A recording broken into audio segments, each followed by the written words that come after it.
A former stalker has been texting me. She's been dead for a year. Part 8. Final.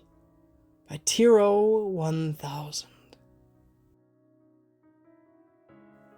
Life is full of the unexpected. If you would have asked me a month ago what the most noteworthy event in my life was, it would be that I made a girl kill herself. My life has changed so much since then that I don't even know what it is now. It went from relative normality to campfire ghost story, to murder mystery, to suspense thriller, and finally, whatever it is now. I asked myself what my life had become as I prepared to go into the cabin. I had chased a wanted fugitive hundreds of miles on the word of a ghost. The ghost of the woman who stalked me in life, whose heart was broken by me time and time again. A woman who's tried to kill me, and yet has saved my life more times than I can count. A woman who I have hated at times, but now I've grown too. The search continues for 54-year-old Sean McDonald. McDonald is wanted in connection with the shooting of Rob Combs, a detective with the reporter's lips kept moving silently as I muted the TV. Time was running out, and I needed to concentrate. "You almost done?" she asked. "Almost," I said. "You want to read it before I send it in?" "No, thanks," she answered. I could feel the apprehension in the air. "It's okay," I told her. "We got this." "I'm scared, Eric." I know. She wasn't the only one. "All right, submitting now." "Is that really such a good idea?" she asked. "Who knows? At least if we fail, people would know we tried." Probably wasn't the best answer to her question. I took a deep breath. Everything was ready, but leaving wasn't easy. Part of me wanted to just call it into the police and go back home. It was honestly the smart thing to do, but I needed to see this through to the end. More importantly, Beth needed to. So we left, embarking on the endeavor that all of the events of the last month have led up to. I sat in darkness as I waited for the all clear from Beth. Our route had taken us about an hour off the main road, winding through dark roads that didn't even have street names, some even without pavement. "Stop here," Beth said as another road was about to pass on our left. I pulled over and turned everything off. "Is this it?" I asked. "Yeah, wait here, I'm going to see what we're dealing with." I didn't argue with the great idea. Some time passed before she came back. "You're not going to like this." I never expected to like it. "What do we got?" I asked in dreadful anticipation. "My dad's there, but he's not alone." "How many?" "I counted 6. I muttered a curse under my breath. "Armed?" "Yes." "Well," I said as I started the car, "we weren't expecting great odds anyway. Probably best to go on foot." "Agreed," she said. I pulled the car down the road 50 feet to park it out of view of the turnoff. "Is Katie there?" "She is." It was time. Then or never. I sent a text to Detective Ramirez with the GPS coordinates of my car, plus directions from there and a general summary of the situation. Reception was spotty at best, but I had to have faith it got through. Taking into account relay, shoot, and response times, I figured we should have enough time to get Katie out of there. I grabbed my gear, which consisted of my gun and a heavy backpack that was a secret weapon of sorts. "Think I should say a prayer?" I asked. "Up to you," she answered. I forgot. Touchy subject. We sat in silence for a moment while I thought of what to say. Eventually the words came to me. Something she would know. I reached back into the car, grabbing her locket and slipping it around my neck for luck. "May our true hearts never part." I felt her brush against my lips. "Perfect." After our moment was finished, we set out for the cabin. The uphill hike up to the cabin wasn't as easy as I predicted, especially with the heavy backpack. I was starting to wish I had parked just a little bit closer. I would have taken a break if time wasn't an issue, so I pressed on. By the time my back screamed at me loud enough to give us away, my phone vibrated. We're almost there. Let's stop for a moment. Oh, thank God, I thought to myself. It's all right, I whispered. Eric, take a moment. Twist my arm, why don't you? All right. Now's as good a time as any to get the Beth bag ready. I really wish we thought of a better name for it. You said no to proton pack, I reminded her. The Beth bag was the heavy backpack I brought. A last-minute idea. Every time Beth manifested herself to save me, she drew energy from an electronic, like a cell phone or a pacemaker. So my quick idea was to fill a backpack with as many cheap portable electronics as I could carry, giving her plenty of ammo. I took a moment to go through the bag, turning everything on. It was a bit awkward with one hand, but I managed. I took an extra moment to let my shoulders and back breathe, then slipped the bag back on. Ready. It was a bit more of a walk, but not long before the cabin came into view. A faint glow washed out of the windows, the half moon was dim, but I could make out the shape of what looked like tents around the cabin, which I assumed was for the hired help. The path Beth took led us toward the backside of it, which seemed smart. I kept low and took cover behind a tree when I started hearing voices. Wait here, they'll pass soon. I held my breath as I waited. I wasn't used to sneaking around a group of armed people to rescue someone, and it was an understatement to say I was anxious. There was a bit of relief with it being too late to turn back. It made the decision of pressing forward a bit easier. You're clear. Go. I kept low and kept my gun ready as I shuffled toward the cabin. I was about 30 feet away when I saw a speck of light outside the cabin. A cigarette. I scrambled over behind one of the tents. Someone was smoking. I checked my phone as it vibrated. I see him. Give me a sec. A moment later, I heard a loud snap about 30 feet from the right side of the cabin, like a twig breaking. I heard someone say, "The frick?" I checked back to the cabin. The cigarette was gone, and I could make out the shape of someone moving away from the cabin toward the sound. I waited until the go-ahead. Go now! I severely hoped there was no lag in her text as I moved to the cabin. As I got closer, my eyes adjusted to the darkness, and I saw the outline of a porch with a door. I pulled my phone up as I approached it. This it? It is. Hold on. Clear. Stop once you're inside. All right, steady the door for me. I carefully went up the porch to the door. I had to be quiet, but didn't have the luxury of taking it slow.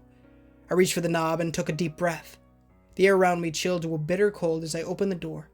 Beth's help seemed to have worked as it didn't make a sound, even as I closed it behind me. I let out the breath I had been holding. I gave myself a second before pulling the phone up.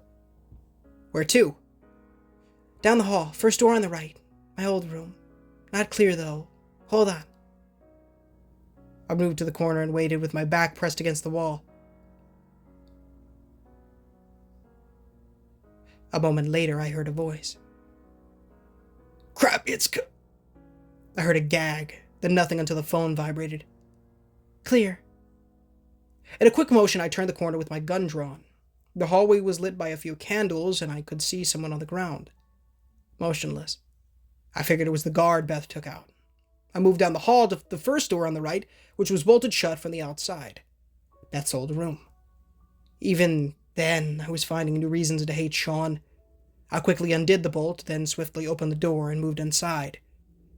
I took a few steps in, my eyes having not adjusted to the darkness yet. Katie, I whispered. Then something punched me in the gut. I stifled a cough as she tried hitting me again, this time in my chest. I pushed her hand away. Katie, stop! I shouted under my breath. She kept hitting at my chest, and I had to grab her wrist to stop her. Katie, it's Eric! She stopped attacking, and I heard a soft whimper. Eric? A shaky voice asked. Yeah, I said. It's me. I'm getting you out of here. I then felt her throw herself at me. She grabbed out of my sweatshirt and sobbed in my chest. It's okay, I told her in comfort as I embraced her. My heart sank like the Titanic when I felt bare skin. She wasn't wearing much, if anything. Once her sobbing calmed down, I pushed her away and took the backpack off. Can you walk? I asked as I unzipped and removed my hoodie. Yeah, she said with a crack in her voice. Good. Here, I said as I gave her my hoodie. I quickly put on the Beth bag.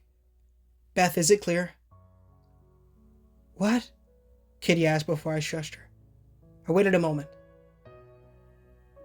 I didn't get a response. I texted her in case she wasn't in the room. Beth? Still nothing. Crap. I took a deep breath. Okay, I said. We don't have much time. Stay behind me. If things go sour, I want you to run. Run as fast as you can and don't stop. Understand? I could see her nod in the darkness. All right, I said after gathering myself. Follow me. We quickly exited the room and stepped past the body in the hall. We stepped to the back door. Get the door, I told her with my gun ready. She did, and I stepped outside expecting to have to shoot someone. Then daylight came. A small area was lit up like the sun had come out. Spotlights. Eric, Sean exclaimed as my eyes adjusted to the brightness. My gun was already trained on him, and 5 were trained on me. Sean had brought everyone who was left. He himself carried a shotgun at his side as he took 2 steps toward the back porch. You're a persistent little crap, you know that? I didn't answer him. Stay behind me, I told Katie. Thing is, I thought we were safe here, he said as he paced. I didn't even think we needed the extra protection, but my lovely wife insisted that someone would come to take my daughter away.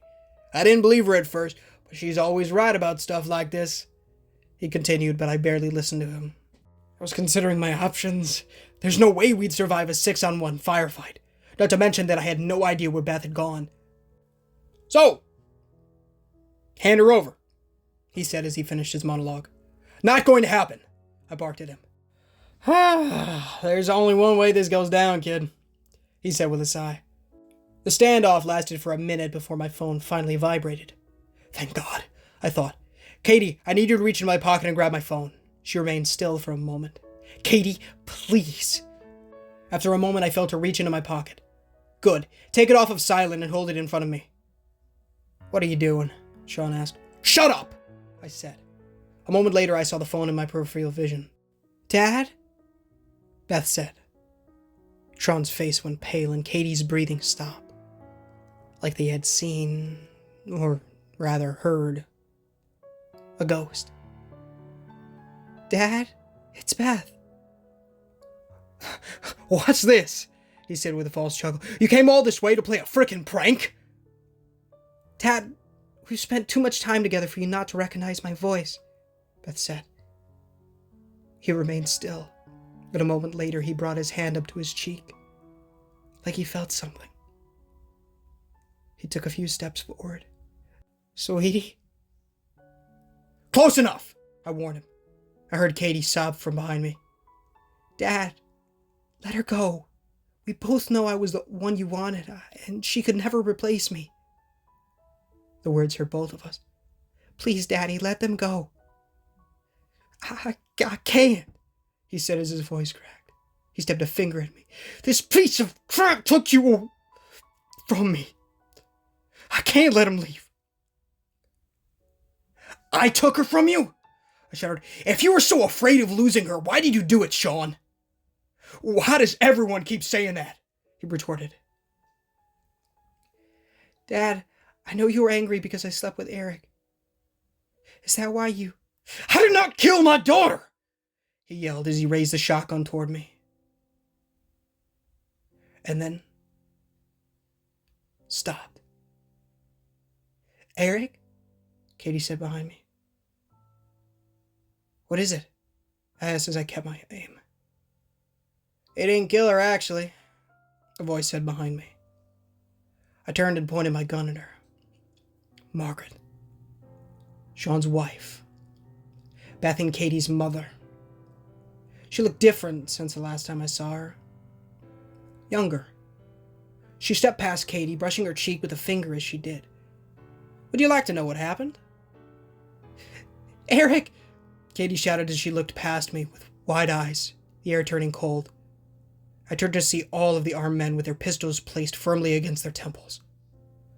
Sean looked up with pleading eyes as the barrel of his shotgun was placed firmly under his chin. Beth! I barked. We didn't agree on this. It's not me!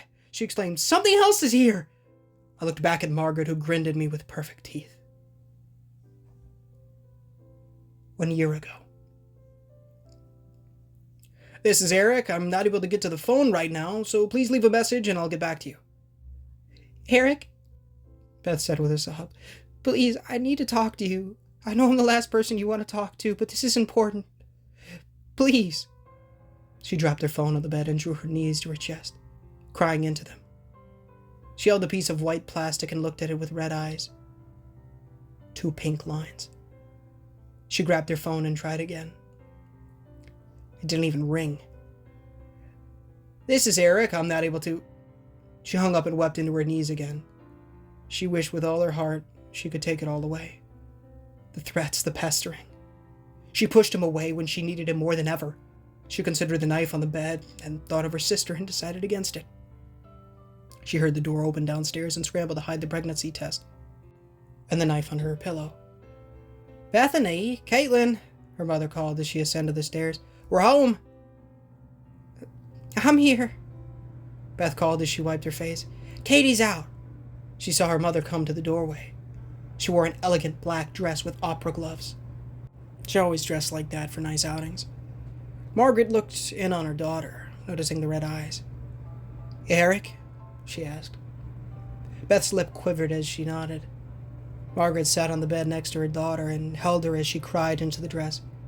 There, she said in a motherly tone. It's all right. Beth's phone rang and she tore herself from her mother's embrace, scrambling to grab it. She pulled it up with hope. She was disappointed as she saw it was her sister calling, not Eric. Still, she answered. Hello? Hey, sis, Katie said. What is it, Katie? She asked as her voice cracked. Katie paused for a moment. I'm just letting you know Shannon asked me to stay over. Beth composed herself. Sounds like a good idea. You have fun. Margaret! Their father called as he came up the stairs. He grinned as he stood in their doorway. Beth shuddered as he stared at her. There you are! Margaret shot daggers at him with her eyes, then smiled. Go make us some drinks. I'll be down in a bit, she whispered to him. He considered for a moment, then went back downstairs. The other side of the phone was silent for a moment. Are you sure I can come home? No, it's fine. Stay with your friend, Beth said. She refused. Beth, I'm coming home. No, she barked into the phone. She took a deep breath as Mother brushed her cheek gently. You need to get out of the house more often. Stay there. There was a pause as Katie contemplated listening to her sister. All right, then. I'll see you tomorrow. Good night, she said as she hung up. Beth and her mother sat in silence as Beth stared at the wall. You love him, don't you? Margaret said. Then she clarified. Eric, I mean. Beth nodded. And what would you give up for a chance to always be with him? Beth inhaled deeply as she thought. She moved to the edge of the bed, hanging her feet down. Anything. Would you give up your ability to protect your sister? She stared at her mother, her composure breaking as the moment dragged. Yes, she answered. Would you give up your life? Yes, she said. Her mother smiled at her, brushing the hair out of her daughter's eyes. I've never told you about Jason, have I? Beth shook her head. The first few years that we were together, your father and I couldn't conceive, no matter how hard we tried. It wasn't fair to either of us. He looked elsewhere, and Andrew ended up being his miracle baby. Still had no luck with me, though. Wait, that isn't... Her mother shushed her with a finger. Let me finish, dear. Margaret moved behind her daughter on the bed, hugging her and stroking her hair from behind, like when Beth was little. Then I met Jason. Jason was one of the few people I knew that didn't have anything to do with your father or our business, and he was quite infatuated with me. I, of course, was rather flattered. Your father hadn't paid attention to me in quite a while. We met in secret. And not long after, she moved her hand to Beth's abdomen, pressing against her womb. We continued our affair for 4 years until I was pregnant with your sister. I'm afraid Sean didn't take it well when he found out. I never saw Jason again, but I knew what happened to him. She kissed the back of her daughter's head. I missed him dearly, so I made a pact. A ritual I learned long before I met your father. I learned how to bind a wayward soul to another person for life. I wasn't sure if it would work, but then I felt him. Your real father has been with me ever since, watching over me. He's here now? Beth asked shakily. Margaret laughed gently. Yes, my dear, you can have that too. If anything happens to you, do you want to stay with Eric for the rest of his life? If something happens to me? She asked. Margaret nuzzled her daughter as she reached under the pillow. Oh, Bethany, your father isn't going to be happy when he finds out about the baby. Mom? She asked with wide eyes, seeing her mother smile lovingly as she grabbed the knife from under the pillow. Not even an instant flickered before it was brought around and plunged deep into her chest. She shuddered in surprise once before her life went away, thinking about the man she loved. Margaret moved away from her before blood became an issue. She took a moment to lay her daughter back on the bed and place her hands over the handle of the knife, still stuck in her chest. After setting the scene, she reached under the pillow, taking the pregnancy test and slipping it into her glove. She then went downstairs to the kitchen, where her husband had a drink waiting for her. How is she? Sean asked. Heartbroken, she answered as she sipped her drink. I always told her to stay away from him, he said with a slur. She want to be left alone. I'll check on her one more time before bed. She ran her hand along his chest as she walked by. Meet me upstairs, she said in a sultry voice. That seemed to get his attention, and he agreed. She grinned as she ascended the steps, knocking on Beth's door. Bethany, she said. She then took a deep breath. Sean! So your alibi was a lie after all, I said to Margaret as I trained my pistol at her. Gather that much, detective? She chuckled. I convinced Sean that it was in our best interest to say we had too much to drink, so we stayed with our friend. You, Sean said with a shotgun still pressed to his chin. It was you this whole time? Why? Katie cried. Because Bethany wanted to be with the love of her life. You think she wanted this? I shouted. She's trapped here because of you. Undo what you did so she can cross over. Margaret scoffed at me. I can't. A pact was made. I took a step forward. What does that mean? She turned and walked past Sean to the first of 5 armed men who were currently holding a gun to their head. She's allowed to walk this earth, but at a price. She tapped the man on his shoulder, and he pulled the trigger. I watched in horror as he fell to the ground, twitching. She's not really even Beth anymore anyway, she said as she walked to the second man. Stop! I shouted. I tried to fire a warning shot, but my fingers wouldn't move. In fact, my body wouldn't move. Jason, assuming that was the entity working with Margaret, was holding me still. Have you noticed how she can't see or go on holy ground? Or that she can't talk about God? It's because the pact sounds over her soul to the darkness. She tapped the second man on the shoulder, and he blew his brains out. Not as a prisoner, but a slave.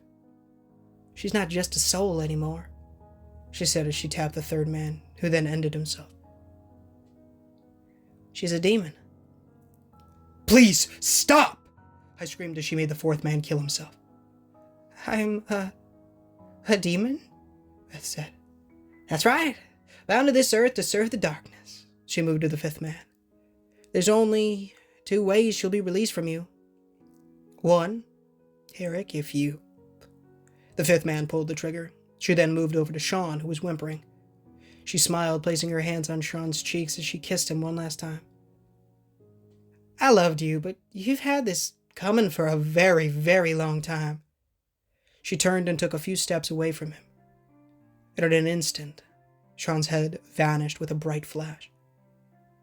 I felt the bile fill in my mouth, but I couldn't hunch over to vomit. "And what's the other way?" Beth asked. "That's the reason I led you here, actually. In your current state, you're powerful, but you're also vulnerable. Have you noticed that you haven't seen any other demons since you found Eric?" "Except for..." "That's right, Bethany. You can see Jason. You share that plane only with others who have the same pact. And when you find each other, well..." "Eric?" Beth said. I could tell there was fear in her voice. "What's going on?" I asked. "You see, I've done quite a few of those pacts since Jason died, and every time he's absorbed the other being, taking their energy and leaving an empty husk." "Eric!" Beth yelled from the phone. "Margaret, please!" I shouted. "Don't hurt her!" "Each time he becomes more powerful. Soon, we'll be unstoppable," she said with a wide grin. "Mom, don't!" Katie pleaded. "Stop!" I demanded, struggling fruitlessly against my hold. "Eric!" Beth's voice surrounded us in a loud scream. Our holds were released and we were both thrown back. The spotlight flickered in bright flashes. The trees roared as wind blew around us. Katie and I stood. We looked at each other in despair. "Go!" I told her. "Get far away from here!" "What are you going to do?" she cried. "Whatever I can. Now go!" I watched as she ran away. That was just us. Margaret, me, and the two demons who battled for the right to exist. "Margaret!" I shouted as I pointed my gun at her, firing off 2 rounds. My hand pushed to the side for both shots, causing me to miss her. I had to keep trying. 2 more as I approached her, both missing again. Finding that not working, I charged at her. She fell back as I tackled her, but I was quickly thrown off by an unseen force. I coughed in pain as I hit a tree. I collapsed to the ground. "Don't you see?" Margaret asked. She walked to me, unperturbed by the energy around her. "It's out of your hands now, Eric. Every step that you've taken was on a set path to this point. Every bone broken, bullet fired, tears shed. It's all led to this." I realized I was out of options. There was only one way I could think of to save Beth. It was a gamble, because I didn't know what would be in store for her afterward. But I had to save her, no matter what the cost. Father Frank's words echoed in my ears as I brought the pistol up, resting the barrel under my chin. "Trust in the mercy of the Lord." I was putting a lot of trust in him. "Come find me on the other side, Beth. I love you." A shot was fired, and everything went silent. Margaret's hand moved to her stomach, becoming smeared with blood. She turned around with wide eyes and was shot again. Katie's hand shook as she held the gun of a man who killed himself against his will, tears streaming down her face. She fired again, and again. Margaret stumbled back as her daughter shot her until the gun clicked empty. Margaret McDonald fell to the ground, dead. At that time, I realized that I was unsuccessful in taking my life, the gun having jammed. Katie fell to her knees and I scrambled over to her. "Hey," I said as I pried the gun from her hands. "Come here." She latched onto me and wailed into my chest. She wasn't alone. I broke down with her, and it was over. She was safe with me again. I looked up as she held on to me. "Beth," I asked, "are you there?" Nothing. Not a peep from my phone. I couldn't feel her anywhere, and she was gone. I failed her. Again. Katie and I held on to each other, weeping as we heard sirens coming up the road. Katie and I hadn't said much to each other since we arrived at the hospital. The doctors had asked me to step out while they checked on her. She never told me what happened to her, but I already told her she didn't have to. The police came to talk to us. Katie was up first. She told them about how she was taken by Andrew. She told them about the cemetery, hearing that I had come after her, and she told them about how I came all the way out there to rescue her. And she told them I had help from the other side. I told them everything I could. but I still used discretion when it came to everything about Beth or what Margaret had told us. I didn't know why. I felt distant as I told them, like I was an outside observer. Was Beth really gone? I tried to have faith that she was still there, but it felt empty. "Well, I'm not going to hold you at this point," the detective told me. She didn't seem completely satisfied with our stories, but I don't think she disbelieved them. "I'd just like to ask you, stay in town while we conduct our investigation." It was fair.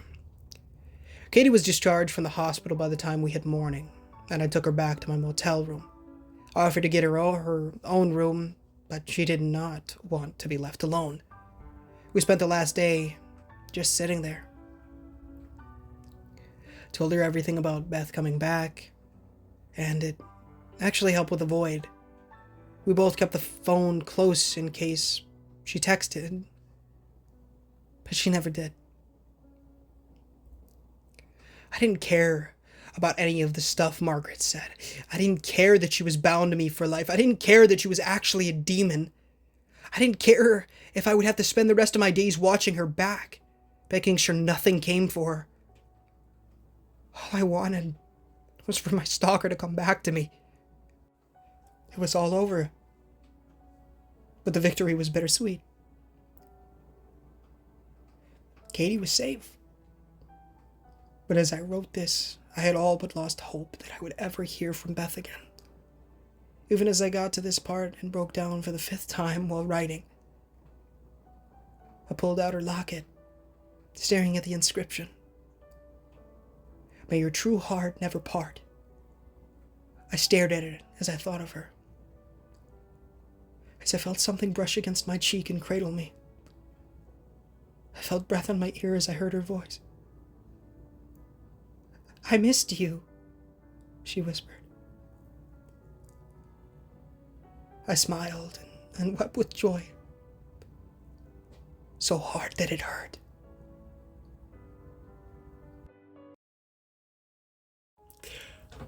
Wow. Hey guys, Ninja Gamer here, and thank you so much for listening to today's story.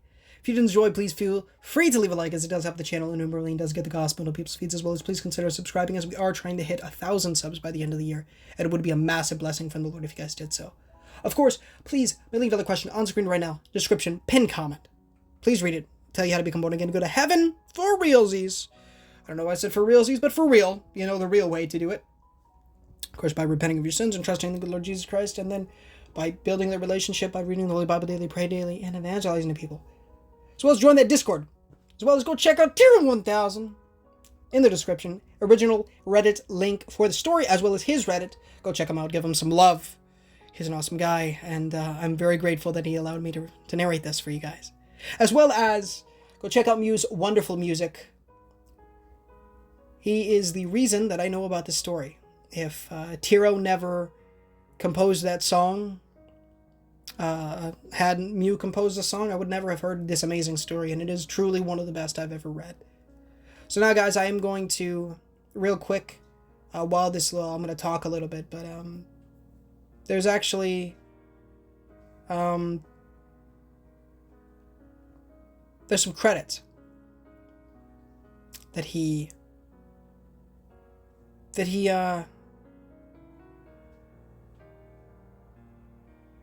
made for the story. Says, "I thank my beautiful wife and editor Rachel. She supported me through every word and fixed every misplaced comma. I also thank the many readers who have kept up with this story from its start. Your support has meant the world. This story wasn't something that I have had sitting in my head for months. It came to me out of nowhere during a sleepless night while staring at the ceiling. Always give your ideas a chance, and never throw them away. And more importantly,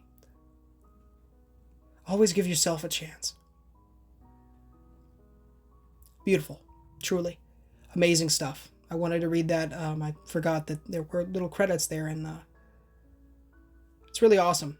It's an amazing story. And I'm going to ask him if he ever has considered making more. I plan to ask him very much about it, and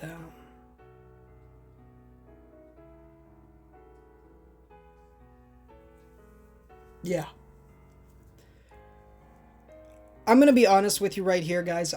This story really, I feel, is one of my best works so far. I think it is truly amazing, and I'm really happy the way it came out. The amount of emotion that was put into this, I really loved. I loved the thing. What did you guys think? You know, I want to know. If you guys have been listening since the beginning, let me know what you thought about the story, and let me know what you thought of the narration. You know, I'm always open for feedback, constructive criticism, the works, everything. Constructive criticism, I know, can affect people in negative ways, which it really shouldn't. But I don't let that happen, because I use it to make my things better. If anybody noticed during the oil rig story, the oil field, when I did that, there was plenty of comments talking about the music being too loud. And they were absolutely right in every way possible. And so I made it as quiet as possible for a lot of songs. Some songs, I don't know if they necessarily should be in the rotation. Songs like the amazing Lost World 10th Anniversary Edition, which I will link. It is not in this, it is not playing right now, but it is an amazing piece by Mew. You really should go listen to it. It just came out a few days ago. But I do feel it is a little loud in terms of my software, and I can only turn it down so much. It's sitting at 1 currently, or it would be if I were to pop it in here. But yeah, excuse me. Merry Christmas to everybody watching at home, even if you don't celebrate. Merry Christmas. 3 days away, right? I'm very excited. So many awesome games that we are going to be able to play. And Platinum. I'm excited. I'm beyond excited, as well as if you guys like Pokemon. Plenty of card openings, too. I know a little bit of... we're going to be getting some card openings, including the first ever booster box on this channel. I've talked about it before in other videos, but it was a thing where we weren't going to open booster boxes until we got jobs. Obviously, this is my job. For those of you who don't know, I am not making money off of it currently. I plan to in the future, obviously, with more growth for the channel, and just, you know, I pray every night that the Lord blesses the channel, and look what He's done with it.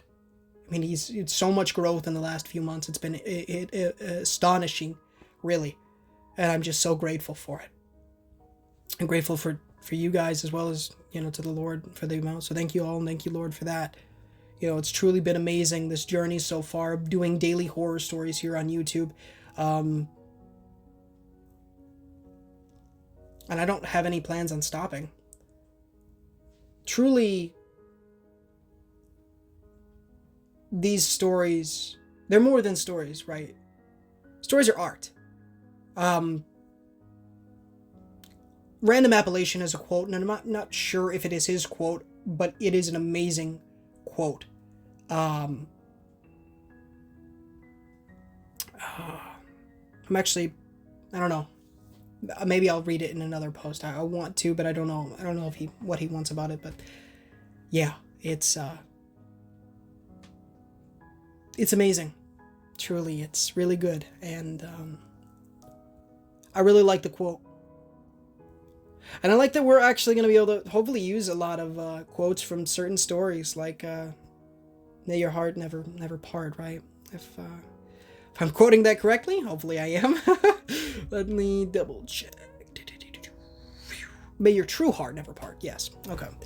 It's very nice. It's a good quote, and I don't know.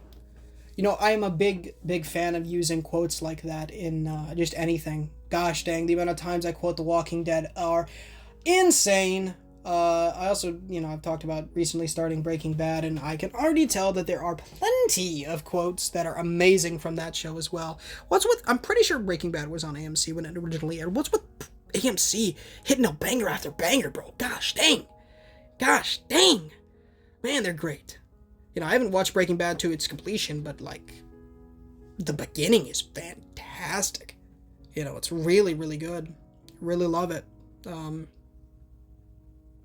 Jesse, you know, I don't know. I love the show. It's amazing. I'm super excited for The Ones Who Live as well, coming up soon. In February, the Rick and Michonne spinoff. I'm really excited for that.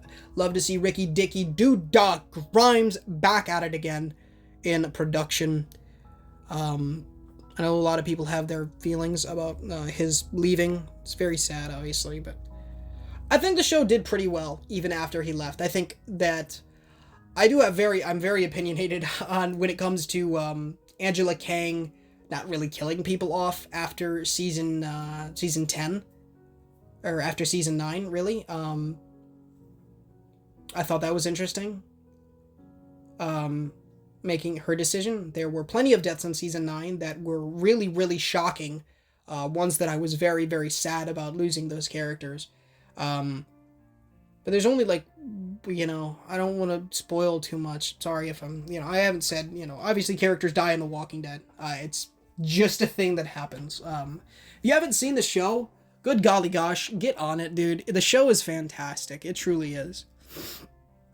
My favorite show of all time. And stay tuned, because soon, probably on Christmas Day, we're going to be doing a Walking Dead Saints and Sinners. I have played, so a lot of the games that I've gotten for VR, I've actually experimented with a little bit, testing to make sure they worked.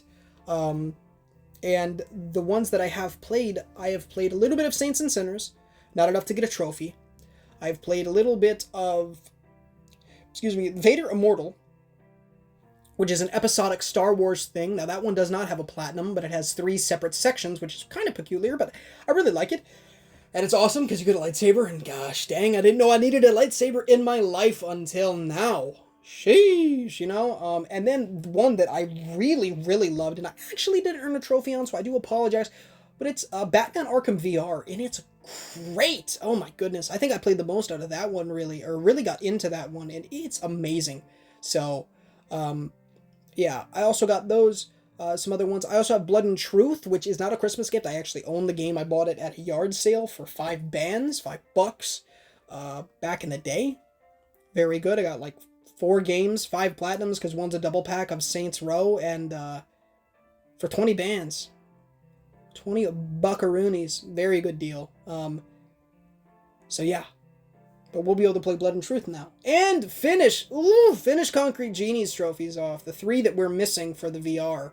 It's going to be a 5-minute process, honestly, but Concrete Genie is one of my favorite games I've played this year, truly. That Bugsnax, top 3 that are not Nintendo are Bugsnax, The Quarry, and Concrete Genie. Just so good. So freaking fantastic. They're just such great games. So, yeah. I don't know, those are my top 3 for sure. Other than that, I don't know if I'll make a top 5 platinum video or top 5 platinums of the year. Maybe at some point I will. It'll probably be after 2023, but if I had to guess, it'd probably be obviously those guys at the top, and then Dead by Daylight's just got to be on there. It was a grind. It's my most rewarding platinum ever. And then another one that I just really popped was, I don't know, Life is Strange could definitely be on that list. If I did a top 10, it would definitely be on that list. Both games probably would be.